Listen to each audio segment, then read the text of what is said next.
বিশিষ্ট ব্যক্তিদের নিরাপত্তা নিয়ে ২রা মার্চের সার্কুলার স্থগিত করেছেন হাইকোর্ট। একই সঙ্গে এই সার্কুলারে ব্যাখ্যা দিতে সিনিয়র স্বরাষ্ট্র সচিব নাসিমুল গনিকে ১৮ই মার্চ হাইকোর্টে তলব করা হয়েছে। বিচারপতি ফাতেমা নজিব ও বিচারপতি শিকদার মাহমুদুর রাজির বেঞ্চ আজ স্বপ্রণোদিত হয়ে এই আদেশ দেন।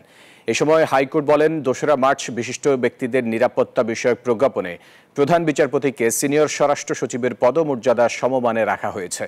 শুনানিতে আইনজীবী শিশির মনির বলেন, আপিল বিভাগে ওয়ারেন্ট অব প্রেসিডেন্স রায় আছে, সেখানে নির্ধারণ করা আছে বিশিষ্ট ব্যক্তিদের ক্রমপদমর্যাদা। এই রায়ের বিরুদ্ধে রিভিউ শুনানি পেন্ডিং আছে। সরকারের প্রজ্ঞাপন বিচার বিভাগের প্রতি বৃদ্ধাঙ্গুলি দেখিয়েছে। আদালত একটি সো মোটো রুল ইস্যু করেছেন, কেন এই মেমোটাকে অবৈধ এবং অসাংবিধানিক ডিক্লেয়ার করা হবে না।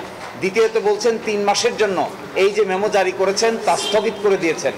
আর তৃতীয়ত সিনিয়র সচিব জনাব নাসিমুল গনি স্বরাষ্ট্র মন্ত্রণালয়কে আগামী 18/3/2025 তারিখে অত্র আদালতে সশরীরে হাজির হয়ে তার এই কন্ডাক্ট এবং কি কারণে এই পত্র তিনি জারি করেছেন তার আচরণ ব্যাখ্যা করার জন্য নির্দেশনা দিয়েছেন।